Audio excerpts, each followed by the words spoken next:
Ashamar kafooni akkam jirtu hordoftoota OROMIA11 kun kootti dhufee. Sagantaa kootti dhufee kenna har'aa irratti qondaala adda bilisummaa Oromoo tokko isiniif affeerree jirra. Qondaalli kun waggoota dheeraa yoo xiqqaate waggoota 20-30 ol miseensummaa irraa kaasee hanga hoggansa sadarkaa garagaraatti adda bilisummaa Oromootii fi dhaabbilee Oromoo gama biraa keessatti illee hirmaataatiin turaniitiin jiru. Obbo Tamaan Baatiiti. Obbo Tamaan Baatii as biyya Kanadaa magaalaa Kalgarii kana jiraatu. Obbo Tamaan gama OROMIA11 sagantaa kootti dhufeetti baga nagaan dhuftan. Isinis baga nagaan nu eedan. Obbo Tamaan har'a kan isin affeerree fi haala qabsoo Oromoo kana keessatti walumaa gala muuxannoo bu'aa bahiilee jiruu fi seenaa darbe keessaa Oromoon maal barataa haala amma jiru irratti immoo wanni darbee fi wanni amma keessa jiru maal fakkaata ka jedhu haasa'uudhaaf. Kanaaf hayyamamtanii nu dhiyaachuu keessaniifis ulfaadhaa galatoomaa. Isinis galatoomaa Obbo Muktaar. Mee Obbo Tamaan seenaa qabsoo jalqaba keessanirraa haa kaasnu. Bara kam qabsootti makamtan? Galatoomi Obbo Muktaar, ani qabsootti urgan makame amma gara waggaa 30ti. Yeroon ani qabsootti dabalame yeroo chaartaraati bara 1991 jechuudha. Achirraa kaasee qabsuma kana waliin jira jechuudha. Gahee maal irra faatuftan? Ani yeroo dheeraa miseensa adda bilisummaa Oromoo ture. Baqaqiinsa yookiin adda bahiinsa bara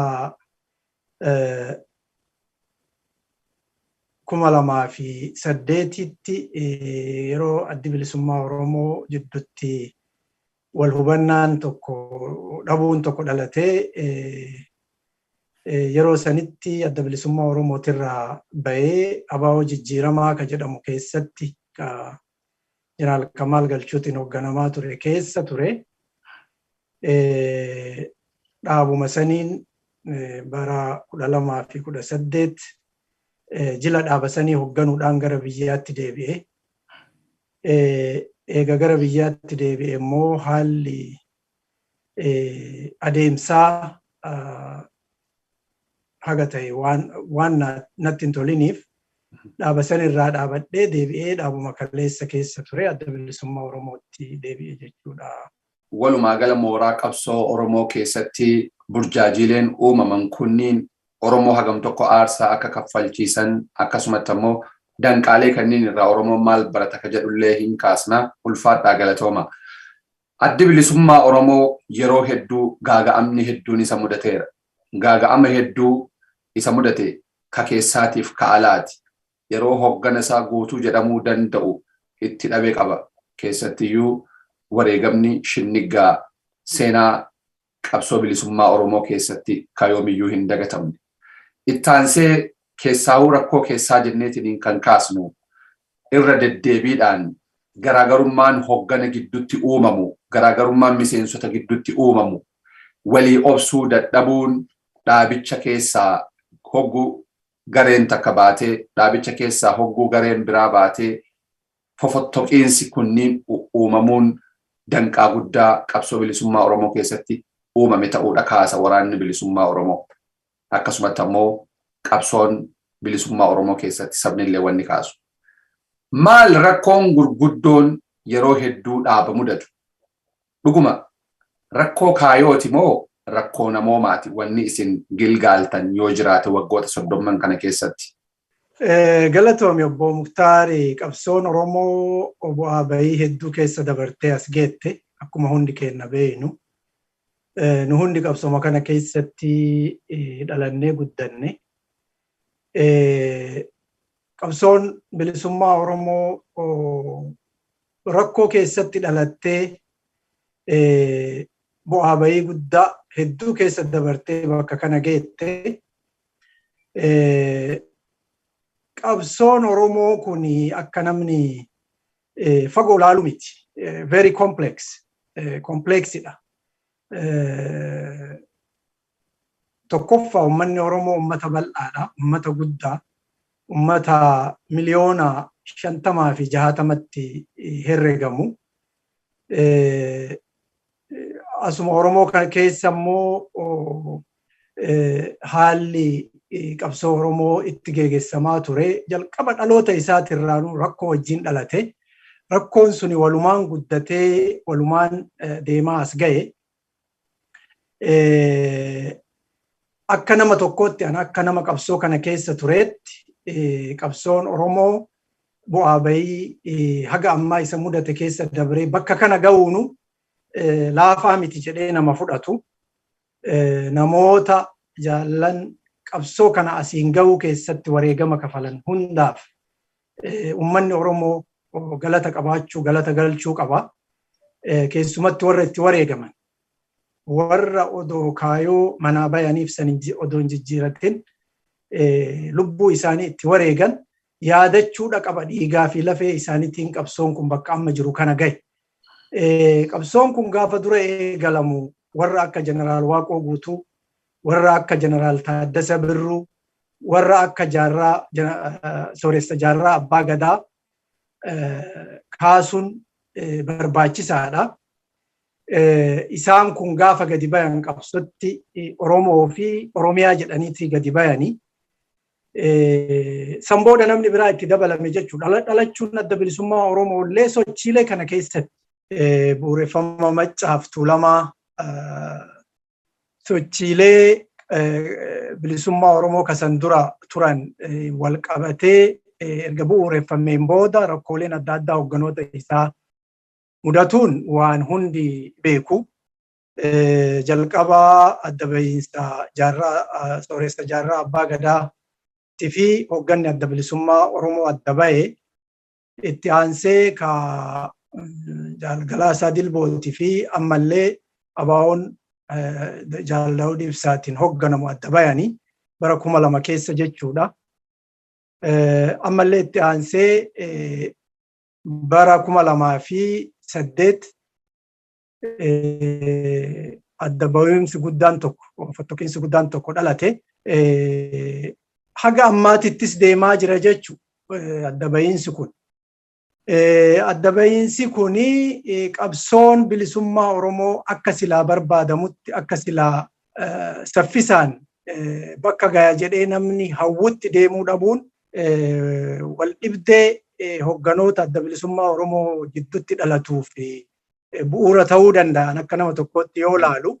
Mee asirratti yoo kaasne obbo Tamam fakkeenyaaf sagantaan adda bilisummaa Oromoo walabummaa Oromoo yookaan ammoo hiree murteeffannaa uummata Oromoo irratti bu'uureffame suni rakkoo garaagarummaa sagantaati moo maali wanni hoggansa kana yeroo baay'ee wal dhabsiisu? Namni kaayoo irratti garaagarummaan jira haga ammaa warra wal dhaban keessa wanni isaan kaasan maali? Ani muuxannoo kiyyarraa garaagarummaa kaayoo hin argu. Garaagarummaa kaayoo odoo hin ta'in adeemsarratti yeroo hedduu wal dhibdeen ka jiru ka dhalataatis ture. Kaayoon adda bilisummaa Oromoo ifaadha. Kaayoo adda bilisummaa Oromoo hiree murteeffannaa uummata Oromoo uummanni Oromoo ufiin uf bulchuu abbaa biyya isaa ta'uu qabeenya isaati irratti abbaa ta'uu biyya isaati irratti abbaa ta'uu uf qabsaaya. Ifaadha kuni waan wal nama gaafachiisu miti. Rakkoon jiru walii obsuu dhabuudha. Walii abboomuu dhabuudha. Fi haala rakkoo dhalate kana ittiin furan hordofuu dhabuudha. Dhaaba tokko keessatti yoo rakkoon dhalatee akkaataa rakkoon sun itti furamuu qaba. Addi bilisummaa Oromootillee lafaa qaba. Garuu wanni ta'aa ture maali? Adeemsa san jala deemanii rakkoo dhalate san furachuu irra olola walirratti oofu, jalqabaan olola walirratti banu, maqaa wal balleessu, maqaa wal xureessu, wal fageessu, wal hammeessu tu baratame. Addaan bahiinsa kana hunda keessatti wanni ta'aa ture kanuma. Wanni an akka nama tokkootti taajjabaa ture tokko dafanii maqaa walitti baasu, olola walirratti banu. Isa mufate mariidhaan mariisisanii as deebisuu irraa gurmuu irratti ijaaranii walirratti ololu. Namni immoo eega walirratti ololee erga maqaa wal balleessee erga kun diinaa kun erga maadiinaati waliin jedhe immoo deebi'ee walitti araaramuun hin dhiba. Wanni immoo dhawaataan namni jalatti dhokatu tokko garaagarummaa hoggana gara gidduutti uumamu wanni dhufanii jala dhokatan amantaa fi gosummaa. Wanni baay'een deemaatiin hin ture. Abal waan Arsii ta'eef akkas ta'e, abal waan Harargee ta'eef akkas ta'e, abal waan Wallagga ta'eef akkas ta'e, abal waan Shawaa ta'eef akkas ta'e, wanni jettu tun eessaa dhufti? Waan dhuguma garaagarummaa dhaaba keessa turte moo namni rakkoo ofii dhoksuudhaaf jala dhokatamoo maal wanni sun? Gaafii bareedduudha. Ilaa waan mooraa qabsoo Oromoo kana keessatti baratame tokko odoo kana dura kaafne natti tola. Kunillee maali? Yoo namni tokko har'aas bahee hoggana dhaloonni isaa Arsii ta'e nu waa jedhe namni dhaloonni isaa naannawa san ta'e hin lola. Irra lola jechuudha. In komata. Maaliif komatama? Maaliif qeeqama? Yoo badiis dalage maaliif adabama haga jechuu argitee wanni akkanaa kun. Kuni kutaa mara. Yoo namni Wallaggatti dhalate namni waa jedheen namni ganda sanitti dhalate argitee maaliif komatama? Maaliif qeeqama? Maatu qama waan gosa kana ta'ee fi waan argitee asitti dhalatee fi ka jedhu kuni aadama ta'e jechuu ni dandeenya. Even har'allee jira kun argitee kaleessa dhiisiti har'uma yoo kakaafnu taate yoo har'a namni tokko ol ka'ee hoggana qabsoo bilisummaa Oromoo ka dhaloonni isaa naannawa Shawaatitti dhalate yoo ta'e nama kanaan yoo namni waa jedhe namni dhaloonni isaa naannawa san ta'e argitee irra lola. Tokko kana. Kuni hundi wanni dhufuuf maali? Argitee obsa walii dhabuudha. Irra walii dabruu rakkoolee dhalatan seeraan furuu dhabuu. Namni yoo dhaaba tokko keessatti yaanni isaa tarkaanfachuu dhabe as deebi'ee ganda isaa jalatti dhokachuun yookiin amantii jalatti dhokachuun yookiin namni ganda isaa isarra loluun yookiin namni amantii isaa qabu isa waliin dhaabachuun kuni mooraa qabsoo Oromoo waan jeeqe keessa waan qabsoo Oromoo qancarse keessa isa tokko jedhaan akka nama tokkotti.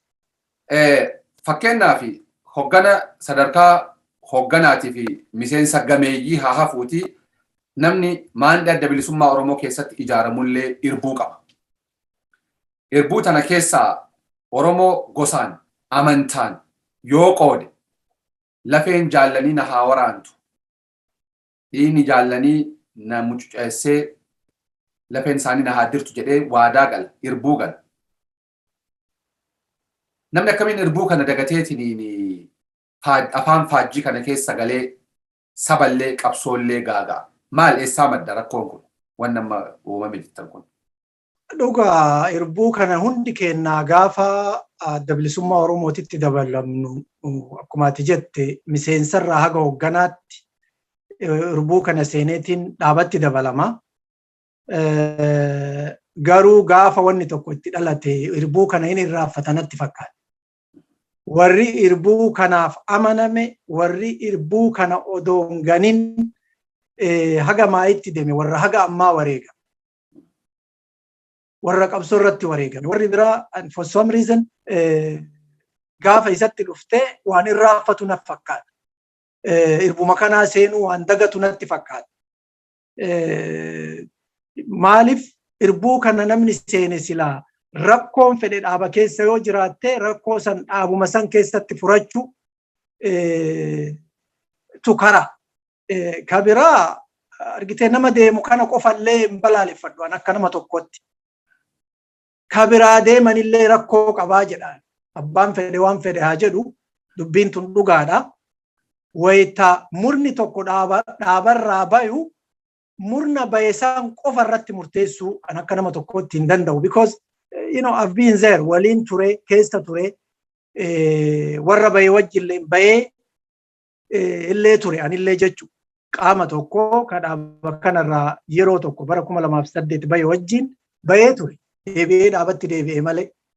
Warri irbuu odoon ganini argitee haga maayitti haga guyyaa qabsoo irratti wareegamanii deeman.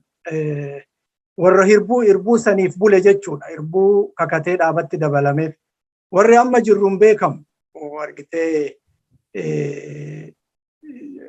irbuu kana irraaffachuun nu mudatuun mala. An akka nama tokkootti waan dabre kanarraa argitee muuxannoo kiyyarraa yoo ka'e barumsa guddaa irraa fudhadhee jira. Barumsa guddaa irraa argadhee jira. Rakkoo dhaaba keessa jiru dhaabuma keessa turanii obsaan walii obsanii dhaabuma keessatti furutuuyyu karaa ture. Karaan kun hin hordofamne jedheen amana. Osoo rakkoolee dhalatan kana addi bilisummaa Oromoo hogganni adda bilisummaa Oromoo walii obsee dhaaba keessatti heeraaf seera dhaabaatiin furachuu danda'e silaa qabsoon Oromoo haga amma hubamte kanan hubamtu ture ka jedhutu natti dhaga'ama.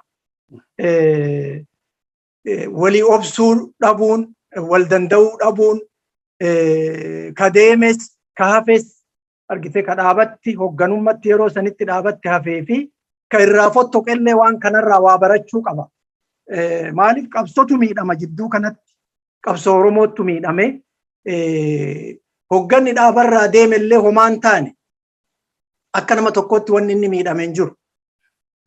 Ka dhaabatti hafee dhaabicha hogganee dhaabicha deemsisaa turellee akka dhuunfatti wanni isa dhibee hin jiru. Garuu immoo jidduu kanatti ka miidhame qabsoo Oromooti, uummata Oromooti, bilisummaa Oromootu argitee yeroon itti dheerate. Kanaaf kanarraa barumsi guddaan argamuu qaba. Haga ammaa ta'e wanti godhan hin jiru. Of duranaaf garuu rakkoon dhaaba siyaasaa keessatti yoo dhalate obsaan dhaabuma san keessa turanii furachuutu karaa santu qabsoollee gargaaraa. Uummanni Oromoollee kanarratti hoggana dhaabaa kamiitu kanarratti jajjabeessuu qaba ka jedhu natti dhaga'ama. Maaliif? Namni qaamni fottoqu kuni murni fottoqu kuni murni dhaabarraa bahu kuni qaama isa deeggaru odoon qabaanne dhaabarraa hin bahu. Kanaaf uummata Oromootu argitee ka fottoqe ka bahe hoggana dhaabaa ta'ullee odoo uummanni Oromoo waliin dhaabachuu baate uummanni Oromoo karaan kun hin ta'u jedhee odoo dura dhaabate hayyuun Oromoo itti bahee manguddoon Oromoo jaarsonni Oromoo abbootiin gadaa waan kana ittisuu danda'anii turan argitee karaa isaanii danda'ame especially gaafa biyya keessa jiramu gaafa bosona jiramu bosona ummatichaan haga ta'e ummatichaan adda fagaachuun adda daangeffamuun hin jiraata. Gaafa ummata keessa jiran immoo ummatichi fottoqqii kana diduu qaba. Ummannuyyuu miseensis ummannis waan dabre kanarraa waa barachuu qabaa kama jedhu kaasuu barbaadan akka nama karaa kana keessa dabreetti muuxannoo jabaa irraa argan. Waan addaan babba'uu kana waan addaan fottoquu kana itti jarjaruu dhabuun addaan bahuun addaan fottoquun qabsoo akkamiin hubatamee obsi jiraachuu qaba. Obsaan fixachuu heeraaf seera dhaabaatiin fixachuutu barbaachisaadha kama jedhu jala hirriquu barbaade. Qabsoo bilisummaa Oromoo keessa haga turtan keessatti yoo xiqqaate waggoottan 30 kana keessatti waan argitanidha wanni kaastanii. Waggaa 10 dura gaafa jijjiirama jedhameetiin jijjiiramni as bahee jijjiirama keessaa hoggana tokko turtanii jijjiiramni eegasii xiqqoo ture immoo KWO ka jedhamutti jijjiiramee KWO qabattanii biyyatti galtanii KWO'n immoo biyyatti paartii biyyaalessa Oromoo ka jedhutti PABO ka jedhutti deebi'ee osoma kanaan sadarkaa hoggana olaanaatiin namni quba isin qabu adda bilisummaa Oromootti deebitan. Maaltu isin deebise? Gaafii gaariidha. Kuni murtii dhuunfaatillee of keessaa qaba. Akkuma amma kaasee waan tatta'e kanarraa waan qabsoo keessatti mudate kanarraa muuxannoo argata namni. Adda bahiinsi keenya qabsoo bilisummaa Oromoo akka miidhe hubachaatiin ture. even odoo biyyatti hin galin durallee adda bayuun kuni gurmuu Oromoo akka haphise namuu karaa hundaan argitee kaachi bahillee qabsoma tanaaf dhamaa gaafa abaa'oo jijjiiramaa jennee achi baanillee qabeenya kennan yeroo kenna dandeettii kennan gumaachinee qabsoma kana utubuuf carraaqaa turre. Warri biraa deemne illee qabsoma kana utubuuf carraaqaa ture. Bakka lamatti risoorsii Oromoo qooduun bakka sadeetti bakka afuritti risoorsii Oromoo qabeenya Oromoo dandeettii Oromoo yaada Oromoo qooduun qabsicha akka hubee natti dhagahamaa ture. Haga biyyatti galleellee gara tokkotti deebi'uuf tokkummaa dhaabotii kana jidduutti uumuuf carraaqqiin godhamaa ture. Anillee I was part of it. Sababa adda addaatiin gufataa ture. Ani maayii murtii dhuunfaa fudhadheetumaan dhaabuma kaleessa keessaa bahe jibaddus bakki ijaan baddu akkuma jedhamu dhaabichi laafee jabaate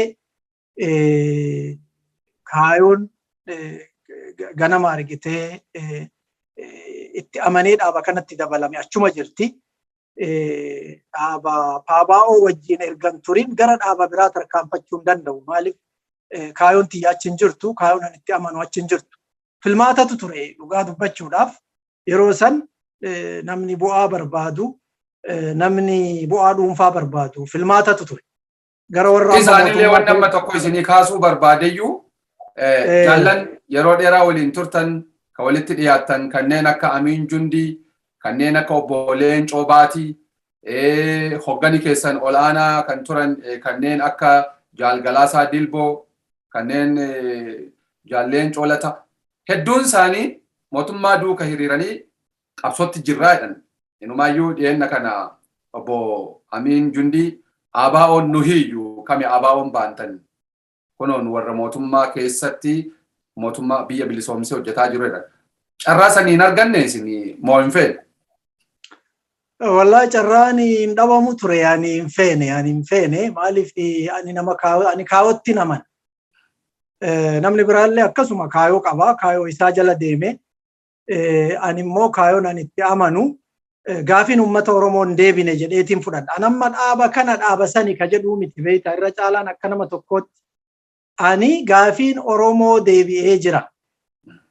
Wareegamni gootanni Oromoo kumaatamaan itti dhabne. Fakkeenya kaasuu danda'a warruma ofii beeyu. Warroota akka Jaalnadhii Gammadaa kaaniifatti illee beeyu. Warroota akka Jaalguutamaa Hawaas. Jaallan argitee nu beekullee baanu jaallan akka Magarsaa Barii, jaallan akka Baaroo Tumsaa. Jaallan qaqqaaliin hedduun kan maqaa isaanii amma asirratti kaasuu hin dandeenye kan itti dhabne kaayoon suni gaafin isaan wareegamaniif sun deebi'ee jira. Yoo deebi'ee jira ta'e I could join the government. Homaa argitee bari yoo garas gorte waa bu'aa argatta. At least mindeeffamtee mindaa argattee jiraachuu dandeetta. Garuu immoo gaafin sun deebi'ee jira jedhee an ufamansiisuu hin dandeenye. Gaafin Oromoon abbaa biyyaa ta'ee jira. Oromoon abbaa qabeenya isaa ta'ee jira. Afaan Oromoo afaan biyya sanii kabajamaataa ta'ee jira. Mirgi Oromoo guutuutti kabajamee jira. Jijjiiramni uummanni Oromoo itti wareegame kuni jijjiirraa sunsumaa ta'e moo jijjiirraa dhugaa jijjiirraa haqaa ta'e. Gaafilee kana yoo of gaafadhu gaafilee kana ofii deebisuu hin dandeenye. Kanaaf gaafiin kuni dhaabuma kaleessa ani keessa ture. Ka isaan illee warri amma maqaa dhodhoofte jaallan amma maqaa dhoofte kun illee waliin keessa turre. Dhaabuma san keessatti deebi'a jedhee waan amanuuf kaayoon tiyya kaayoon ani itti amanee qabsootti dabalame. Qabsootti gaafa dabalamtu beektaa akkanumaan kaatee qabsootti hin dabalamtu. Sagantaa dhaabasanii sagantaa siyaasaa dhaabasanii dubbiftee hubattee amantee fudhatteeti kakattee irbuureef jette san guuttee kaseentu. Jenne san seentee fudhattee kaseentu. So kaayoon suni galma ga'ee jira ka jedhu fi deebisuu waan hin dandeenyeef paabaa irraa bahee gara dhaaba biraa qaxxaamuruun yeroo sanitti anaaf filmaatan turre. Kanaafuu dhaabbilee keessa ture abaa'otti deebi'e. Takkaa malee paabaawatti isin haa deebisu. Paabaawwan akkuma reefu kaastanii hangafoota qabsoo Oromoo ka ta'e dhaaba sooressa jaarraa abbaa gadaa, dhaaba jeneraal Waaqoo guutuu, dhaabolee gurguddoo biyya kana keessatti seenaa guddaa qaban hunda walitti hammateetiniin ture. Hoggana keessaa nam tokko kanaa kaase manguddoonni kunniin hunduu wayita dhufanii ijoollee qabsoo iddaan buqqifnaa dadhabnu ilmaan itti guddifnaan Waaqo jedhee isinii amaanaa kan isinii kennine naan jedhanii manguddoo wahii naan jedhee irra deddeebi'ee namni tokko hoggana paabaawoo keessaa naa himaa ture. Amma paabaawoo dhaabni jedhamu hin jiru. Paabaawoon guutumaan guututti of diigeera. Nama diigellee mootummaa diigellee osoo hin taane of diigeera. Waaquma qabdan moo coraati isin beeke isin immoo osoo hin diigamin abaa'oo seentan waan ta'eef waan kanarraa wanni quba qabdan jira. Akkuma amma kaaftee gaafa biyyatti gallu dhaaba atawaa'oo jedhamu adda tokkummaa walabummaa uummata Oromoo jedhamu qabannee biyyatti galle. Dhaaba kana keessa hogganoota jeneraal sooressa jaarraa abbaa gadaa wajjin turan dhaaba san fi dhaaba jeneraal Waaqoo guutuun hogganamu jaallan manguddoota waggaa 50 waggaa san caalaa waggaa 50 fi sanii ol qabsoo keessa turan qabannee biyyatti galle. Jilli gaaf sanani hogganee biyyatti galee kawaa'oo qofaa miti. Kawaa'oon agoobara san keessaa dhaaba tokko adda tokkummaa bilisummaa uummata Oromoo ka jeneraal Waaqoo guutuu tiin hogganamaa ture. Adda bilisummaa uummata Oromoo ka sooressa jaarraa abbaa gadaatiin hogganamaa ture. Ifloo ka jedhamu san jechuudha. Jaallan kana qabannee biyyatti gallee gaafa biyyatti gallu jaallan kun hundi gatii dhaban. Namni waggaa 50 fi 50 ol qabsoo keessatti gumaata kafale, aarsaa kafale, kabajaa dhabe. Kuni dhaaba paabaa'oo jedhamu kana keessatti ta'e jechuudha. Kabajaa akkamitti dhaban? Fakkeenyaaf hoggana keessaa tokko isinii maaltu kabajaa dhoowwe? Eessatti dhaban? Kabajaa dhabuu jechuun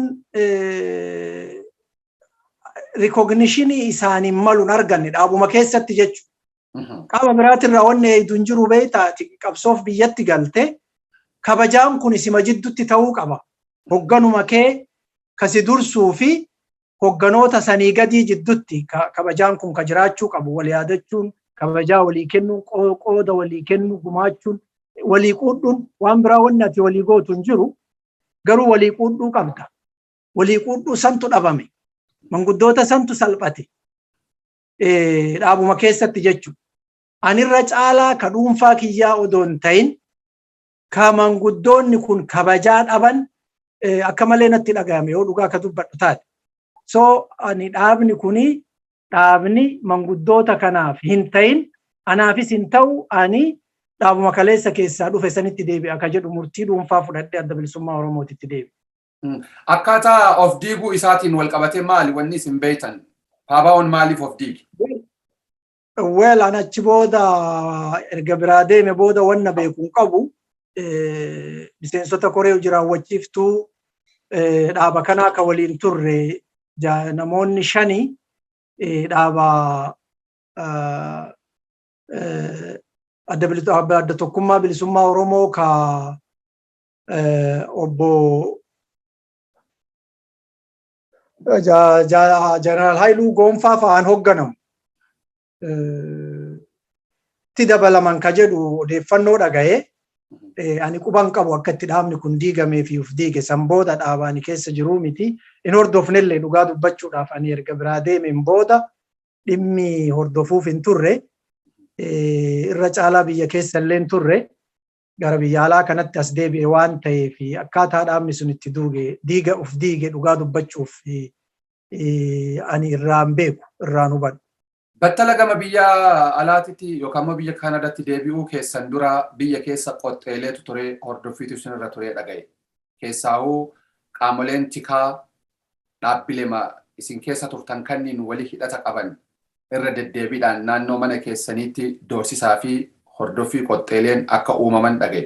Achirraa wanni nu ibsuu dandeettan maaltu jira? Well, ani akka paabaa irraa baheen adda bilisummaa Oromootitti deebi'ee dirqama natti kenname fudhadhee itti gaafatamaa adda bilisummaa Oromoo waajjira Arsii bayaa ta'eetiin ramadame. Ani ramadamuu fi rakkoon biyya keessaa babal'achuun yeroo tokko almost hojii kana ofitti fudhadheetuun eegalle dirqama ramaddiin natti kennamuun ala wanni hojjedhellee hin jiru. Garuu immoo ramaddii kana fudhadhee miseensa gumii sabaa adda bilisummaa Oromootii fi itti gaafatamaa zoonii kanaa ta'ee ramadamee balaan biyya keessatti babal'atee artist Haacaaluun Hundeessaa ajjeefame. Ajjechaa isaatiin booda waajjirri adda bilisummaa Oromoo bakka maratti cufamee hoogganoonni adda bilisummaa Oromoo bakka hundaa adamfamuu fi hidhamuu jalqabame. Jidduu kana keessatti ani bakka qumsuma mana kiyyaatitti poolisni deddeebi'ee na barbaadaa ture. Yeroo hedduu deddeebi'anii ani akka tasaa manan turre. Guyyaa ani mana hin jirre yeroo hedduu dhufanii na gaafatanii ani gara isaan irraa dhufanii hin beeku. Maayii ani akkuma nama biyya alaa jiraatutti paaspoortii makiyyaan biyyarraa ba'e immoo hordoffiin ture gara inni irraa dhufe hin beeku. Kallattiin mootummaarraa ta'a namoota biraatirraa ta'a wanni ani irraa hubadhe hin jiru. Garuu hordoffiin sun hin ture. Achi booda urgaanii biyyarraa ba'een booda hordoffiin sun hin mul'anne. Qaama mootummaatirraa namni yookiin immoo nama gaafatu san irraa wanni naannawa mana kiyyaatti mul'ate hin turre. Haganumaan beekaa. Hordoffiin garuu yeroo sanitti ture odoo wani biyyaan bahin jechumaadha. Keessattuu akkaataan jijjiirama duuka dhuftanii waggoota 10 olii ammarsaan ture suni hin taati jennaan maalii qallee hin taatu jennaan harree gannee wahii san fakkaataa. Achi keessatti turtii taasistan keessatti namni waan garagaraa himaa fakkeenyaaf yoo xiqqaate dhaabbilee manguddoota sanniinuu isaanuu kaseenaaf kaayanii dhaabni sooressi jaarraa abbaa gadaa gaafas dhaabe waayyuu hojjechuu baatu yooma namni 2-3 maqama isaatuu kaase waan tokko seenaadhaaf taa'uu qabaa ture. Garuu paabaa'oon isa kanallee fuudhee ofiillee badee isa kanallee balleesse jedhanii kanneen kaasan jiru. Akkasumatti ammoo garaagarummaa rakkoolee uumamaatiin hin turellee warri kaasan jiran. Isin akka hoggana dhaabasanii nama ture tokkotti hoggana olaanaa turtanii wanni itti seenooytan jira. Wanni waan kana osoo gochuu baadhee jettan. Well, akkuma reef kaase ani tokkoffaa fottoqqiin adda bilisummaa Oromoo keessatti taa'aa ture hogganoota adda bilisummaa Oromoo jidduutti taa'aa ture sun odoo ta'uu baatee natti tola. Erga ta'een booda immoo akkaataan itti adeemaa turre numa keessatti jechuun warruma achi bahee keessatti adda fottoquutu ture. Ila argitee wayita dhaabarraa bayanillee baanullee obsa dhabuutu ture jechuudha. Odoo gaafsan achi keessatti obsine. Haga as baanellee yoo dirqamnee as baanee haga as baanellee walii obsutu nurra ture. Waliin obsuun sun hin argamne. Bakka hedduutti fofottoqame akkaatuu yaadattu. Jijjiirama jennee erga baane bakka 2-3tti fottoqame. Namni addaan babayame. Kuni marri maali? Walii obsuu dhabuu. Akkuma reef jedhee rakkoo dhalatu. Obsaan dhaaba keessatti xumurachuu dhabuu dadhabuu. Tu kana fide ani akkuma nama tokkotti adda babayiinsi sun odoo dhalachuu baate natti tola. Kammoo amma maayirra kaafte dhaabotiin lamaan ati maqaa kaafte kakawaa walitti dabalamnee biyyatti galle suni dhaabni sooressa jaarraa abbaa gadaatiin hoogganamaa turee fi jeneraal Waaqoo guutuutiin hoogganamaa ture suni muuziyeemii ture argitee dhaaba akka muuziyeemiitti Oromoon ol kaa'achuun malu ture hin taane. Akka nama tokkootti dhaabota san kawaa walitti dabaluu keessatti namni fedhe ragaa baya ani nama qooda olaanaa qabu tokko ture. dhaabotii kana walitti sufuutti walitti fiduutti itti gaafatamaa damee dantaa alaa dhaaba kawaa'oo ture. Dirqama natti kenname saniin dhaabotii kana hogganoota dhaaba kana qunnamee dhaabotiin kun akka tokkummaa waliin uumatan gochuu keessatti qooda olaanaa qaba. Qoodaan ofii kennuu miti. Odoo namni biraa jedhee irraa bareeda. Abbaan ufimuun beektaa xiqqoo haga ta'e hin bareedu. So saniif of qusadha malee nama qooda guddaa dhaabotii san walitti fiduu keessatti qabu. Akkaataa saniin immoo dhaabni sun faca'uu irraa I regret. Odoo ta'uu baate haga jedhu gahe. Odoo waan san keessaa qooda qabaachuu qabu baadhee haga jedhu gahe jechuudha. Maaliif beektaa tokkummaan kun Oromoo barbaachisaadha Oromoof. Oromoon yoo tokkummaan qabaanne dhaabotiin Oromoo yoo tokkummaan qabaanne wanni nu hawwinu kun hawwii ta'ee hafa. Wal gargaartee mixiin laga ceetii jedhan. Wal gargaartee gaaleen arba hiitii jedha Oromoo yoo mahimaa. Ani akka nama tokkotti tokkummaa dhaabotii kana hedduu itti amana. Tokkummaan Oromoo Oromoodhaaf furmaata jedhee amana. Wanti dhalate suni adda baba'iinsi fi ka argitee abaa irraa adda bayuutis ta'e ka eegammoo dhaabotiin kun sadii walitti gurmuu tolfatan faca'uu na gaddisiisa akka nama tokkotti. Achi booda gama adda bilisummaa Oromootti yeroo deebitanii hayiduree adda bilisummaa Oromoo Jaal Daawud Ibsaa wajjin suuraan kaatan tokko battalumatti bahee social media kanarratti waan garagaraatu jedhamaa ture. Obbo Tamaan Baatii mana isaanii ka duraanitti deebi'an illee jedhamee akkam ture simannaan adda bilisummaa Oromoo irraa isinii taasifame moo wanti akka haal dureetti kaayame yookaan immoo rincicat ture moo baga dhuftee jedhamtan maal ture akkamiin simatamtan? Wel deebisaa kiyya ka murteesse koree jiraawwachiiftuu adda bilisummaa Oromooti. Koreen adda bilisummaa Oromoo koree jiraawwachiiftuun adda bilisummaa Oromoo xalayaa ani galfadhe laaleetiin mirkaneesse sadarkaa miseensa gumii sabaa Central Committee member ta'ee dhaaba keessatti akka hirmaadhu koree kanatu murteessee xalayaan naa ergame jechuudha. Miseensonni illee simannaa gaarii naa godhanii ani dhugaa dubbachuudhaaf manuma kiyyatti deebi'e jechi sun sirriidha. Addi bilisummaa Oromoo mana kiyya mana umrii kiyya dargaggummaa keessatti fixe. Ani haga nama tokkotti waan itti amane tokko galmaan ga'uudhaaf nama carraabu nama mul'achuu fedhuu miti beeta. Odoo ta'e nama dhokadhee waa hojjechuu fedhu.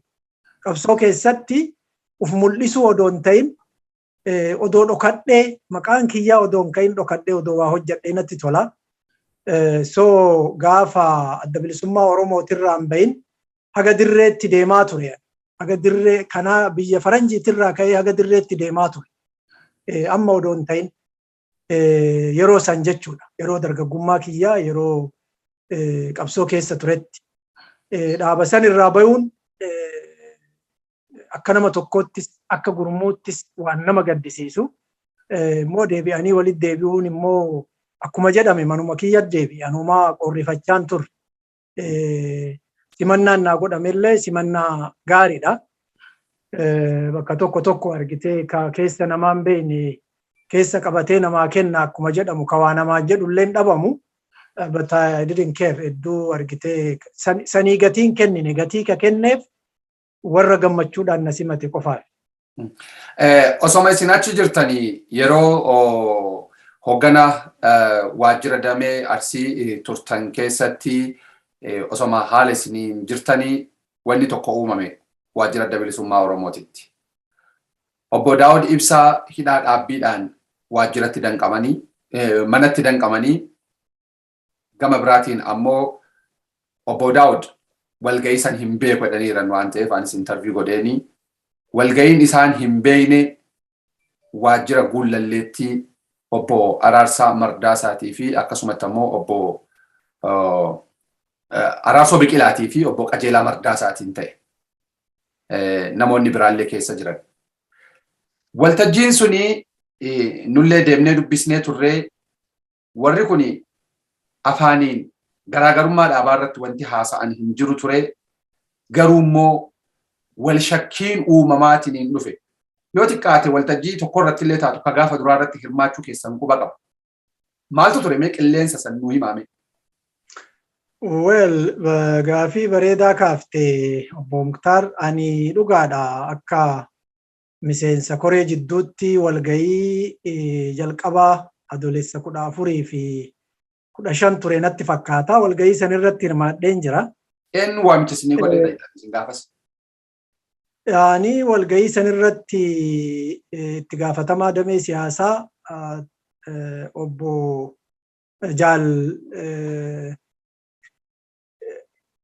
Jaala argitee damee siyaasaa hoogganu adda bilisummaa Oromoo keessatti Jaala santu nu waame jechuudha. Miseensota gumii sabaa yeroo sanitti irra caalaan hidhaa ture. Namni irra caalaan hidhaa ture warra hidhamin walgayii gumii sabaa atattamaattu jira. Hirmaadhaa jedhaniitiin waamichi nuu godhame. Ani waamichuma san fudhadheetiin dhaqee. Erga dhaqeen booda argitee an akka nama tokkootti wanti walgayii san irratti haasawame waan hamaa keessatti nagar. Waan argitee hoggana jidduu ture immoo waan haarawa dhaabasanitti deebi'eef yeroon an dhaabatti deebi'e. Waan jidduu isaanii ture waan hubadhu hin qabu. Wanni addaa yoo jiraate ana hubannaan qabu jechuu barbaadeeti. Wanni ani yeroo sanitti walgayii san irratti arge immoo dhaaba kana hogganoonni keenya hidhaa jiranii hayya dureen dhaabaa ugguramee jira. Hojii dhaabaa akkamitti itti fufsifna ka jedhu mariirra ka ture. Ajandaan marii kana faatu. Hogganoonni dhaabaa akkamitti mana hidhaatii akkamitti akka bahuu danda'an akkamitti irratti hojjan. Warri argitee seeraan hin barbaadamne yoo jiraatan. Waajirri dhaabaa ka cufame akka banamu akkamitti goon. Yeroo sanitti wanni wal falamsiisaa ture ajandaan wal falamsiisaa ture bakka lama dhaabachuu waan jedhamu tokko. Qabsoo karaa nagayaatii fi qabsoo hidhannoo waliin makanii deemama waan jedhamu tokko ture. Kanarraa akkamitti dhaabni kun qulqullaa'e. Maaliif addi bilisummaa Oromoo qabsoo karaa nagayaa filatee qabsoo karaa nagaa geeggessuudhaaf qabsoo siyaasaa geeggessuudhaaf Asmaraa irraa biyyatti galee yeroo sanitti waraanni isaatis biyyatti galee hogganoonni isaa guutuun biyyatti galanii kanaaf waan kuni waan mootummaan ittiin nu komatu ittiin nu hamatu kana akkamitti qulqulleessina ka jedhu ajandaaleen turan isaan kana jechuudha. Ajandaa kana akka nama tokkootti yeroo sanitti ka hubadhe out of dhaaba kana hin dandamachiifna dhaaba kana argitee bu'uura seeraatirra tursiifna. Bu'uura seeraatirra akka hin baane laayisensiin isaa akka hin haqamne biiroo waajirri isaa akka hin cufamne miseensonni isaa akka hin miidhamne akkamitti goona ka jedhu anaaf kanaa gale sani. San booda wanna tattaa'aa ture isin warra miidiyaattu ka beeka achirraa bayamee wanni goggodhamaa ture waan addaati. An akka nama tokkootti ergaa labsiin sun baheen booda ejjannaa tokko fudhadhee ture. Ejjannaan ani fudhadhee walitti araaramuu feesisaa.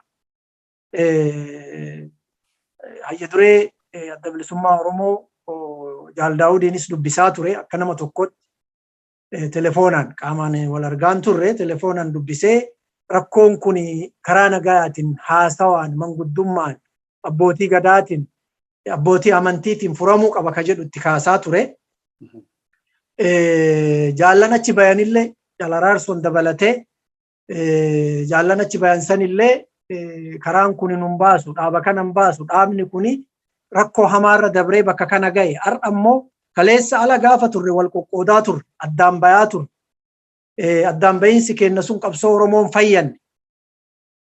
Har'aayyuu akkana taaneen gallu ture bakka 10 taaneen gallu dhaaba 5-6 ka abaaboo tokkicharraa bahetu biyyatti gale akkuma atillee beektu obbo Muktaar. Maqaa adda addaa qabatee dhaabni biyyatti gale suni dhaabuma abaaboo irraa dhalate. Dhaaba biraati mi'aan I don't remember dhaaba tokkicha ka abaaboon ala dhalatee biyyatti gale tokkicha hin beeku. Dhaaba 5 biyyatti gale sun hundi dhaaba abaaboo irraa bahe. alattuu wal qoqqoodaa turre, alattuu wal facaasaa turre, ammallee gallee uummata keenya keessatti waliin qoonnu, waliin facaafnu, addan baanu, rakkoo dhalate manguddummaan haa furru jedhee jaallan kanallee dubbisaa ture. Yeroo haga ta'ee ejjannaa kana qabadheetiin deemaa ture. By the way, garuu hin milkoofne achi booda adda bahiinsa ta'e dhaabni illee akka lamatti jira jechuun isaanillee nuti adda bilisummaa Oromooti jedhaa jiru. Gareen Jaal Daawudiin hoogganamullee nuti adda bilisummaa Oromooti jedhaa. So dhaabni bakka lamatti bahee jira jechuudha. Isin amma eessa jirtan? Isin amma eessa jirtan? Garee Jaal Daawud Ibsaatiin hoogganamu bira jirtan moo garee Jaal Araarsoo Biqilaatiin hoogganamu bira jirtan? Lakki ani ammatti ani ka dhaabuma ijjanna hin deemne argitee dhaabarraa hin deemne. Gaafa sanillee ijjannaa kana qabadhe malee ijjannaa addaan hin baanu qabadhe, addaan bahuu hin qabnu, araaran dhumatuu qabaa, walitti deebi'amuu qabaa, dhaabni kun tokkummaa isaatiin at least itti fufuu qaba, hayni biyyatti waliin gale waliin itti fufuu qaba ka jedhu qabadhe malee dhaabarraa hin deemne bakkuma kaleessaa jira jechuudha. Amma waa lamatu nama burjaajessu jira. Namni amma nuyyoo yeroo tokko akkatti gabaasnu wallaallee adda bilisummaa Oromoo obbo Abaluun hoogganamu, adda bilisummaa Oromoo obbo Abaluun hoogganamu. Gaafa nu jennu gareen lachuu immoo bilbilanii lakki wanni akkas jedhamu hin jiru. Adda bilisummaa Oromoo nuhi jedha gareen lachuu lakki. Isa kana yoo feetan boordii filannoo deemaa raggaasifadhaa. Nu garuu gaafa namatti himnu waan kana eenyutu jedhee adda baasuudhaaf hoggana waan kana duukaa jedhe maqaa isinii maxxan cinatti hoggana dhayodooyina malee nuti kana isinii kennuu hin dandeenyu hayyamicha jenneenii akkasiin waamna ture. Wanni isin gaafadheef battala wanni sun uumame keessatti gareen adda babbaheera. Fakkeenyaaf hin beekama. Wayituma san amma obbo Battee Urgeessaa fa'aa warra gara Jaal Daawud Ibsaa deemanii akkasumatti ammoo namoonni muraasni gara obbo Toleeraa Adabaa obbo Ibsaa Nagao warroota gara Jaal Araarsoo fa'aa deemanii nam tokko obbo Jabeessaan immoo Jaal Araarsoo fa'aa bira turanii lakki immoo jedhanii garana deebi'anii obbo gara Jaal Daawud Ibsaatti. Kanaaf wanni anamma isin gaafadhe lakki ani qixxicha ta'eetiniin mooraa qabsoo Oromoo kana gara lachuttuu ilaaluuf gidduu lamaan dhaabadhe homaa hin murteessine naan jettammoo lakki ani kanatu sirriidha bakka kana jira jettan kamni wanni isin murteessitan? Wel argitee namni walgahii san irratti naaf feere Jaal Jabeessadha. Jaal Jabeessaa baga maqaa kaafte. Innillee walgahii san irra ture haga ta'e deemee gara dhaabaatti deebi'e. Ani argitee gara tokkollee murteessine gaafuma sanu gara na bahillee hin jenne gara na bahillee hin jenne. Araarri ta'uu qaba, dhaabni kun walitti deebi'uu qaba. Rakkoon dhalate kuni furamuu qaba ka jedhu ijjannaa fudhadhe. Immoo dhaabarraa hin deemne. An jalqabumayyuu hin baane dhaabuma keessa jiraadha warri bahee bahe malee. Hin baane an dhaabarraa dhaabuma itti deebi'e bakkuma itti deebi'e san jira. Argitee an dhaabatti deebi'e dhaaba dur irraa bahee itti deebi'e. Irrumaa bayaan oolu argitee hin ta'uudha. Haa ta'u. So bakkuma itti deebi'e san jiraan. Dhaabni illee I think akka naa galutti boordii filannoo ammallee dhaabuma gaafuma duree adda bilisummaa Oromootiin galmeesse abaa'oon maqaa saniin jira. Stiil ammallee maqama saniin jira irratti wal falmaa haa jiraatan malee addi bilisummaa Oromoo boordiin filannoo ammallee Jaal Daawud Ibsaatiin beekanatti fakkaata. Dhimma boordii kana haa kaasnu. Akkaataan galmee boordii filannoo adda bilisummaa Oromoo jalqabumarraa kaasee burjaajii guddaa uumaatiin ture boordiin filannoo. Fakkeenyaaf gaafa korri sabaa adda bilisummaa Oromoo taa'e hin yaadadhaa guulallee deemee gabaasee jira. Kora sabaa akkuma taa'een korri sabaa sunii kora sabaa ulaagaa boordiin filannoo qopheessu keessa ture isa taa'amee namoonni kora sabaa irratti hirmaatan boordiin filannoo irraa bakka buutonni dhufanii ilaalanii mallattoon sun mallatteeffamee hayyama argachuudhaaf maqaa adda bilisummaa Oromootiin hayyamni gaafatame. Yoo dogoggoruu baadhe yeroo ji'a tokko ta'u booda sodareetti ABO'n tokkoomee fi ABO'n qaama cehumsaa walitti dabalamanii waliin kora ta'an. Kora ta'an kanarratti maqaan isaan qabataniitiin hin bahan adda bilisummaa Oromooti. Ibsicha irratti illee akka dhuunfaatti akka gaazexeessaa tokkotti gaafadhee ture. Adda bilisummaa Oromoo qaamni jedhamu ka dur isin keessaa baatan maqaa lafaa qaba. Maaliif irra deebitanii adda bilisummaa Oromoo jettanii moggaastanii jedheellee gaafadhee ture yaadadhaa. Adda bilisummaa Oromoo nuhi hayyuu duree hangafallee of keessaa qabnaa waan jedhu dhiyeessanii kanuma qabatanii boordii filannootti deeman. Boordii filannootiif gaafa isaan gaafii galchan boordiin filannoo lachuuyyuu deebi'ee afaan wal faajjeessee qaama lamatu adda bilisummaa Oromoo ana jedhee dhiheeffatee jedhee oduu godhee gabbaasaa ture. Waan achi keessaa argitan maal qabdan? Shirri eessa jira? Well, shirri beektaa qabsoon Oromoo kun rakkoo hedduu qaba. Complicated jedhee reefa wayita'ee galuu qabsoon Oromoo kun hedduu walxaxaa. Siyaasaa walxaxaa, keessaa walxaxaa, alaa walxaxaa. Biyyuma san keessatti jechuudha. Even internationally sadarkaa addunyaatti illee yoo kalaallu taate qabsoo uummata Oromoo kana addunyaan akka laafatti recognize godhaan jirtu. Ol kaaftellee irraa dubbataan jirtu. Even amma gaafa hogganni Oromoo guutuun hogganni Oromoon qabdu qaroon hundi mana hidhaatitti sassaabamee mana hidhaa jirutti. Yeroo qaamni qabsoo bilisummaa Oromoo kana adeemsisa jedhu ka biraa argitee qabsoo hidhannoo geegessaa jirutti balaan adda addaa sababa kana uummata Oromootirra gayaa jirutti uummanni Oromoo buqqaafamaa jirutti uummanni Oromoo mana hidhaatii baafamee ajjeefamaa jirutti uummanni Oromoo biyyarraa baqataa jirutti biyya keessatti baqatee jireenya isaa argitee jireenya isaa badutti addunyaan irraa dubbataan jirtu recognize godhaan jirtu kama biraa hafarsaa jirti jechuudha kama warra kaabaa hafarsaa jirti warri kaabaa yoo laalle lakkoofsaanis miidhamni illee yoo kalaallu taate amma waggaa tokko keessa malee warra miidhaa ture iyyuu warri walumaan beekna. Warri kaabaa warra uummata Itoophiyaa guutuu walitti qabee miidhaa ture. Warri kaabaa kaasaanus warri kaabaa kaachi aanus jechuu kiyya. Uummanni Oromoo garuu uummata lakkoofsi isaa guddaa kammoo bara soddomman dabrellee ammallee cunqurfamaa ajjeefamaa hidhamaa jiru. Qabsoon Oromoo kun complicity'n isa keessa jiru baay'ee ulfaataadha akkamma alaalaalanii maa akkana ta'uu didee balumaa akkana godhuu didee balu akkana ta'uu dhabe jennee wal ajiifannu kanaa miti. Keessi isaa rakkoo qaba. Waan amma ati kaafte kana addi bilisummaa Oromoo stable ta'ee addi bilisummaa Oromoo jabaan tokko akkas bahu hin barbaada. Boordiin filannoon fedhu by the way. Addi bilisummaa Oromoo jabaan beekamaan kan uummanni Oromoo addi bilisummaa Oromoo kana jedhee jalatti hirmaata. Odoo argitee hin qoqqoodamne jechuudha. Kunis adda bilisummaa Oromoo kunis hoggana kiyya jedhee akka hin qoodamne hin barbaadu jechuudha akka qoodamuu barbaada. So geemii sana eega nu karaa ofitti banne eega aniifati argitee trademarkii tokko irratti wal qabne adda bilisummaa Oromoo maqaan kun by the way trademarkii ta'e qabsoo bilisummaa Oromoo keessatti trademarkii jabaa ta'e. Akka mallattoo daldalaa jecha.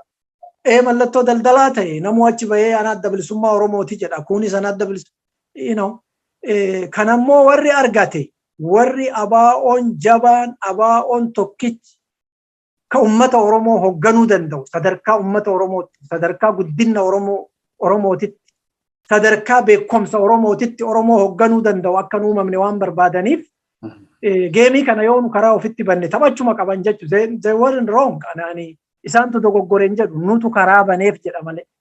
Warra wal nyaatu keessaa waa nyaatan. Warra wal nyaatu keessaa waa nyaatan yookaan eessan seenanii si nyaatan. Wanni qabsoo Oromoo yeroo mara bara mara gadiin deemaa jiru isa kana.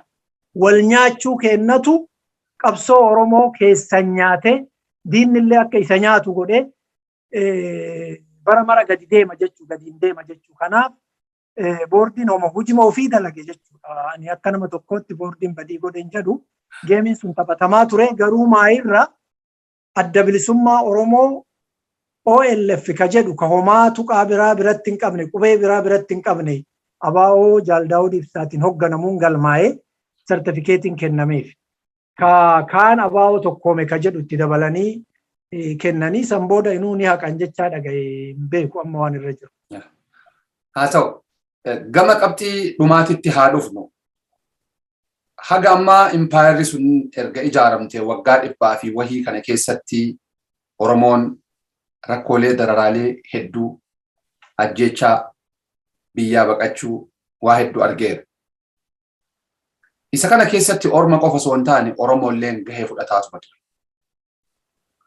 Sirna Minilik keessatti illee, sirna Haile Sillaasee keessatti illee, sirna Dargii keessatti illee, sirna Wayyaanee keessatti illee har'a illee Oromoo cunqursuu keessatti shoora qabaataa ture. Ka yeroo ammaa kana namni xiqqoo adda baaseetiniin kalaalu rakkoo kanaan dura Oromoo dhaqqabee hin beekne hedduutu dhaqqabee wanni Minilikitti dhagahaa turre amma Oromoo irratti ta'u jira. Wanni natsaa irmijjaa jedhanii duraan Dargii keessatti dhageenyu nama gabbaasaniitiin rashanan waa Wayyaanee keessan argin amma argu jirra. Sanuu yeroo Oromoo biyya bulcha jedhamutti jedhan. Maali wanni waan kana hammeesse? Wanni daangaa dabre akkaataan ajjechaa nama dhiyeenya kana abbootiin gadaa Karrayyuu jila guutuu gara nama 30 keessaa gara nama 15 akkatti ajjeesan dhageenyeerra. Ijoollee daa'ima hunda Dambidoollootti argineerra gabbaasaniitiin ajjeesanii Booranaa dhiyeenya kana ijoollee mana hidhaatii baasanii nama ajjeesuun fa'aa baay'ee faashinii ture. Dhiyoo tana Salaaleetti illee haaluma wal fakkaataan abbaa artiist Kabbitoo gabbaasaniitiin mana hidhaarraa ajjeesanii. Maali wanni waan akkasii fide siyaasa san keessatti maaltu uumame? Gara jabinni akkana Oromoo irratti dhufaatiin jiru kun maalirraa madde? Dhugaa dubbachuudhaaf wanti kun ilaalaali. Waggaa 27 Wayyaanetu biyya san olaantummaan hoogganaa ture.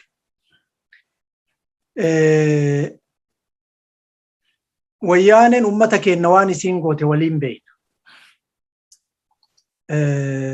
Hidhaan ajjechaan dhabamsiisuun namoota achi keessatti dhabama ta'an kaa du'anii fi hin jiranii isaanii hin beekne hedduu waliin beekna.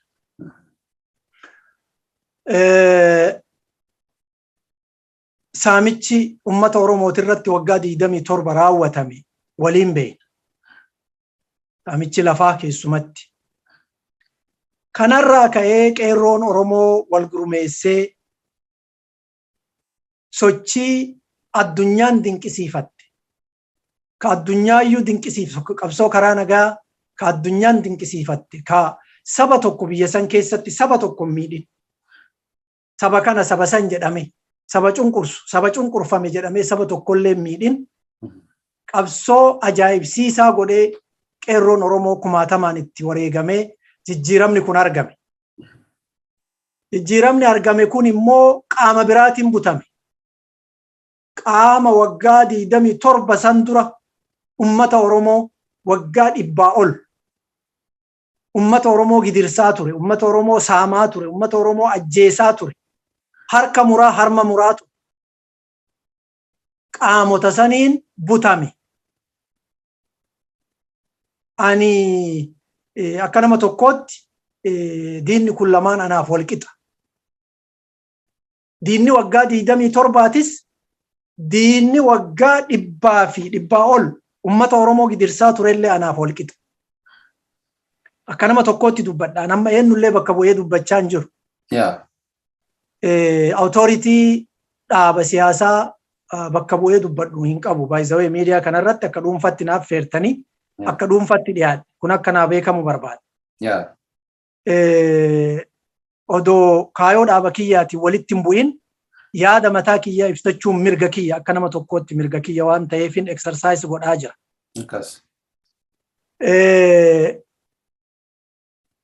wanti amma deemamaa jiru waggaa 27 as waggaa 3 dabre kana deemaa jiru warra qabsoo jijjiirama wareegama dargaggoota Oromootiin qeerroof qarree Oromootiin argame kan butetu Oromoo fi Oromiyaa balleessu kaayoo godhatee deemaa jira kaayeffatee. Kaayoon jiru maali? Oromoo fi Oromiyaa balleessu. Oromoo fi Oromiyaa balleessuuf maal godhuu qabda? Hayyoota isaa, hogganoota isaa hidhuu qabda, kaan ajjeesuu qabda. Ummata guutuu, ummata miliyoona 60 wayi fixuu hin danda'amaa? Hin danda'amu. Akkamitti fixxa? Ummata miliyoona 60 fixuuf qaroo isaa mara funaantee hidhuu qabda. Kadide ajjeesuu qabda. Kaan biyya ari'uu qabda. Lafaa dhufaa ajjeesuu qabda. Maaliif ka biqilu biqilaadha beektaa? Warri amma rashanan kaatinaa kaafte kuni biqilaa Oromooti. Biqiltuu Oromoo oorruu Oromoo keessaa ol biqilaa jiru. Ka boru itti ol guddatu. Ka boru Oromiyaan hin baddu, Oromoon hin badu jechuun ni deemu. Isa kana balleessutti jiran jechuudha. Isa kana biqilaa kana balleessu hogganoota isaa hidhanii dararuu, kaan biyya ari'uu, Oromoo hoggana dhoorgu, gaafii Oromoo bacancarsu. Gaafii Oromoo bacancarsu, siyaasaa Oromoo balleessu, dhabama godhu. Kanuu sii goone kana, kanuu sii kennine kana, kanuu sii filanne kana fudhadhu kana jalatti buli jechuu. Ka kana jalatti buluu dide hin ajjeefama jechuu. Kun hin ari'amaa, kun hin hidhamaa, kun biyyaa bahe. So wanni deemaa jiru isa kana. Isa kanaaf furmaanni maali? Akka nama tokkootti beektaa qabsoo keessatti qabsoo hidhannoo qofaan hin injifattu. Qabsoo hidhannoo injifachuu loltee injifachuu dandeetta. Siyaasaan bira yoo hin jiraanne immoo bu'aan qabu. Hogganni siyaasaa Oromoo hidhamuun, hogganni siyaasaa Oromoo guuramee hundi isaa mana hidhaatti naqamuun qabsoo bilisummaa Oromoo waggaa dheeraa of duuba deebise jechuu hin dandeenye. Bara dheeraa of duuba deebise jechuu hin dandeenye. Laali fakkeenya sii kaasa. Wayyaaneen dheengadda loltee Dabra Birhaan geettemi, Dabra Birhaan almost Dabra Siinaa geette bar. Maa of duuba deebite? Wanni isiin of duuba deebiteef biyya kana qabattee bulchuu dandeetti wayyaaneen hin dandeettu. Maaliif hin dandeenye? Waggaa 27 ummata kana waan goote beekti. Biyya kana waan goote beekti. Ufiin deebine beeki. Addunyaatu deebise. Warra guddaa warra addunyaan tun beeki walitti hidhaadha. Wanni biyya san keessatti ta'u biyyi biraa harka keessaan qabu jechuu hin dandeettu. Ameerikaa deebi'aa Finfinneen seeninaa. Finfinnee yoo seentan biyyi tuni ummanni wal fixa. Maaliif waan ummata kana siyaasan hin injifanne, lolaan injifattan malee. Ummata yoo siyaasaan hin injifattin qawwee qofaan injifattee bulchuu hin dandeettu. Kanaaf Oromoon akka ummata Oromoo namni miidhaan irra ga'e hin jiru. Warri biraa bar warri kaabaa kaamma miidhame jettee addunyaan iyyituuf kun hogganni isaa wajjin jiraa bar mana hidhaa hin jiru. Ka Oromoo garuu mana hidhaa jira. Oromoon karaa isaa aanjen, karaa isaa ta'een hoggana siyaasaa isaa mana hidhaati baraaruu danda'uu qaba. Yoo qabsoon kun ka itti fuufu taate, yoo qabsoon kun ka fiixa bahuu qabu taate, karaa tokko qofaan fiixan bahu waan ta'eef qabsoon. Amma adeemsa amma mul'atu keessatti tokko mooraa gama mormituuti qabsoo qawweetii fi qabsoo qawwee malee kanneen amananillee jiru warroonni mootummaa mormanii. Inni gama biraa mootummaan maanuu ani mootummaa Oromooti jedheetiniin addunyaatti of himaa. Kunis addunyaattis hawaasa gidduuttis burjaajii gama biraa rakkoo danqaa qabsoo kana keessatti uumamu jedhameetiniin ka'a. Walumaa gala Oromoon ajjechaa itti deemaati, buqqaatii itti deemaa jiru, rakkoo dararaa argaatiniin jiru keena keessaa dandamachuuf maaltu fala? Maal gochuudha qaba jettanii akka dhaamsaatti illee dhaamtu gara dhumaatti dhufna. Dura jalqabatti mootummaan kun mootummaa Oromooti yoo jennu, mootummaa Oromoo yoo ta'e Oromoon maal olaan? Oromoon maa hidhama? Oromoon maa ajjeefama?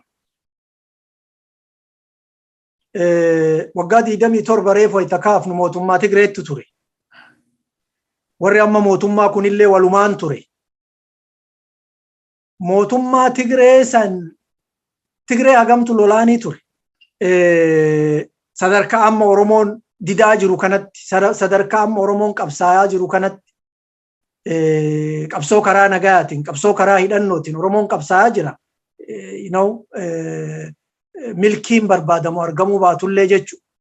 Maa ta'e waggaa 100 ol immoo warra san dura biyya tana bitaa ture, warra Oromoo fi uummata cunqurfatoota biyya sanii cunqursaa ture.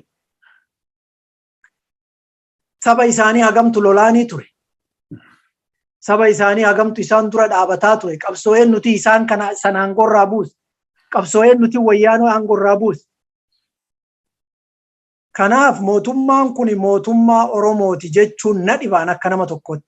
Sababni isaa Oromoon fudhatee nagayaan jalatti bulaan jiru humnaan malee qawween malee. Kabu'aan bitame yes. Kaleessas ture, wayyaanee wajjiinis ture. San dura illee waggaa 100 fi maal jennu san keessa illee ka Oromoon bitamee Oromoo miidhaa ture akkuma bar sirna apartheid keessa South Africa gurraachi adii bitamee bar gurraacha tumaa ture. Gurraacha ajjeesaa ture. Gurraacha bulchii jedhanii uf dura kaayanii bulchaa ture to some extent. Guutullee ta'uu baatu. So mootummaan kun mootummaa Oromoo odoo ta'e gaafiin Oromoo guutuutti deebi'aa takka. Wanni wal nu dhabsiisaan jiru. Oromoon hin hidhamu, hin ajjeefamu, hin buqqifamu ture. Haga kun jirutti mootummaan kun mootummaa Oromooti jechuun hin danda'amu. Haga Oromoon duutti, haga Oromoon... Maaliif Oromoo amma ergaa adeemsisaa jiruun isaa ergaa akkana ta'e Oromoon maal gochuudhaan mala? Maal falli? Oromoon carraan inni qabu tokkoomee falmachuu qofa.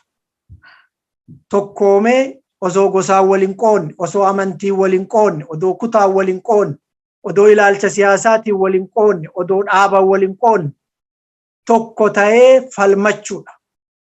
Falmiin kun akkuma reefsiin jedhe warri karaa biraatitti amanu, karaa qabsoo hidhannootitti amanu, up to them. Isaan to'amanee isaan godhuu danda'an, karaa saniin qabsaa'uu danda'an. Ka isaan gargaarus karaa saniin isaan gargaaree qabsaa'u. Ka karaa nagaatitti amanullee karaa nagaatiin haga isaan danda'an, haga isaa danda'ametti dhiibban jiru. Relentless argitee kan irraa dubbatamuu danda'amuu miti. Amma fakkeenya yoo fudhanne dhaabni an keessa jiru, dhaabni adda bilisummaa Oromoo qabsoo karaa nagaa geegessa erga jedhe waan jijjiirate hin qabu haga ani beekutti. Qabsoo karaa nagaa geegessuuf biyyatti gale. Boordii filannootti galmaa'ee biyya jira. Filannoo irraa ugguramee ummata isaa akka hin gurmeessine ugguramee waajirri isaa guutuutti cufamee including my office biiroo ani keessa ture dabalatee jechuudha. Cufamee hogganni isaa guutuun almost guutuun nama akka kiyya biyyaa ba'e nama gabaabaa nama biyyuma keessa jiru nama gabaabaa kan hidhamin saniin ala guutuun hogganaa hidhamee mana hidhaa jira.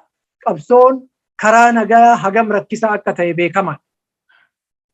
Kafaawoon akkasi. Hogganni kafaawoo almost namoonni bebbeekamoon hundi mana hidhaa jiran. Waajirri isaanii guutuun cufamee jira. Akkanuma keessatti qabsoon itti fufuu qaba. Haga gabrummaan jirutti, haga cunqursaan jirutti, haga hidhamuun, ajjeefamuun, saamamuun jirutti qabsoon dhaabachuu hin danda'u. Qabsoon itti fufuu qaba. Ana akka nama tokkootti ana yoo na gaafatte qabsoo karaa nagaatitti amana. Maaliif dhaabaan keessa jirutu haga ammaan jijjiiratin kaayoo kana. Itti toluu baatu, dandayuu, dadhabuu, itti dhiphattuu, bal'attuufu qabsoo karaa nagaa geegessa jedhee jira jechuu. Dhaaba biyya keessa jira, boordii filannootti itti galmaa'ee jira jechuu. Kanaaf namuu karaa qabatetti cichee haga gaafiin Oromoo deebi'u.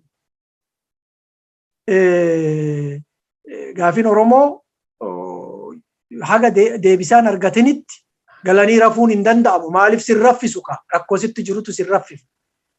Beeta namni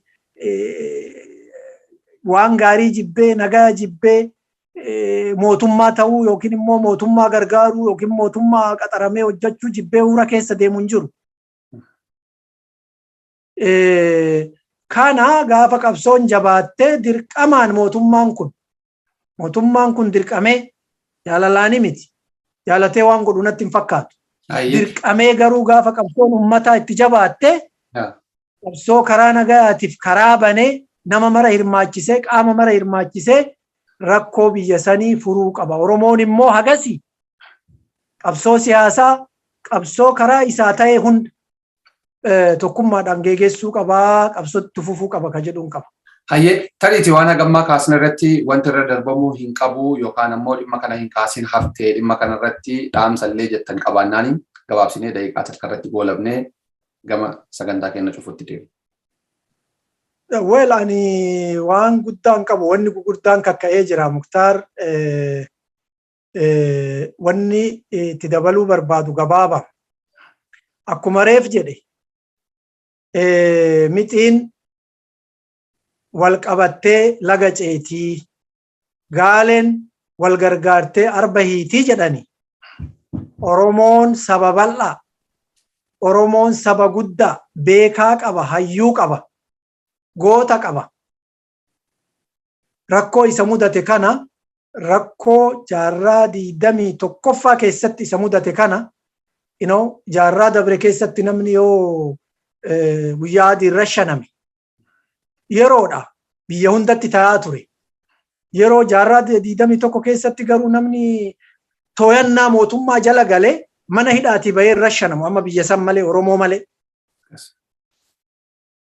Dhagayaan jiru ani I don't know yoo ani dhagayin hin beeku. Miidiyaa irratti illee argaan jiru. Warra kaabaa ka wal waraanaa jiraniin kanaafi Oromoo malee namni mana hidhaatii baafamee guyyaa adii irra shanamu hin agarre. So waan jaarraa 21ffaa keessatti isa mudate kana hoggana isaa ka hidhaa jiru kunuunfachuu karaa isaa danda'ameen hogganni kun bahee qabsoo karaa nagaa maaliif badii wayiin dalanne hogganni kun qabsoo karaa nagaa geggeessa jedhee biyyatti gale ka biyya ambaa jiru ka qabsoodhaa fi biyya ollaa jiru ka Ameerikaa jiru ka Kanaadaa jiru ka Awustiraaliyaa jiru ture qabsoo karaa nagaa geggeessa rakkoo ummata kiyyaa fura biyyi sun biyya tiyyaa handhuura tiyyatu achitti bu'e biyya tanaaf waan narraa eegamu gumaacha jedhee biyyatti gale. Hogganni kuni bahee qabsoorraa qooda akka fudhatu ummanni Oromoo beekaan xiqqaa guddaan beekaa wallaalaan mootummaa biyya qabatee jirutti dhiibbaa godhuu qaba ka jedhu qabaan galee rafuun qabu. It doesn't mean argitee ani akka nama tokkotti waa hokkora kaasuu barbaadetii mika kana jedhu rafuun qabu. Afaan mootummatti dubbataniin heddu manguddoo jira, abbootii gadaa jira, abbootii amantaa jira. Dhiibbaa konstituensii ofii keessaa bakka jiranii nama filanne maqaafuu silaa nama filatanii achi kaa'anii kana irratti dhiibbaa godhuun rakkoon Oromoo akka furamu karaa hundaan ummanni Oromootis qabsaa'uu qaba. Qabsaa'onni Oromootis karaa isaanii danda'ameen karaa san hin jedhu karaa isaanii danda'ameen karaa qabsoon isaanii eeyyamteen rakkoon ummata Oromoo kun akka xumura argatu qabsaa'uu qabaa. Tokkummaadhaan qabsaa'uu qaba. Odoo gandaa waliin qoonne amantiin siyaasaan dhaabaan akka ummataatti akka ummata Oromootti akka ummata Oromootiin miidhamaa jira, ummata Oromootiin ajjeefamaa jira, ummata Oromootiin buqqaafamaa jira. Akka ummata Oromootti akka ummataatti Oromoon qabsaa'uu qabaa, tattaafachuu qabaa, wal gargaaruu waliin dhaabachuu qabaa, yaadaan qaamaan sammuun tokko ta'ee rakkoo isa mudate kana faccifachuu qabaa kama jedhu jala riquu barbaada. Baay'ee ulfaadhaa galatooma obbo Tamaan Baatii qondaala adda bilisummaa Oromoo gaafiif deebii akka dhuunfaatitti marii muuxannoo qabsoo bilisummaa Oromoo keessatti jiruun hanga ammaa nu waliin taasiftaniin maqaa hordoftoota OROMIA11 hedduu isin galateeffanna. Anis guddisee isin galatoomfadha. Egaan hordoftoota OROMIA11 sagantaan keenya kootti dhufee keessummaan keenya obbo Tamaan Baatii qondaala adda bilisummaa Oromooti. muuxannoo qabsoo bilisummaa Oromoo keessaayyuu mooraan qabsoo bilisummaa Oromoo danqaa bu'aa bahii rakkoon inni mudataatiin ture maalii fi dhaloonni kun immoo achirraa waan baratu qabxiilee kaafneetiin irratti mari'anne kaadhaa kan mangolabneerra. Yeroo biraa dhimma biraatiin akka wal agarrutti horaa bulaa fayyaa ta'aa deebanaa.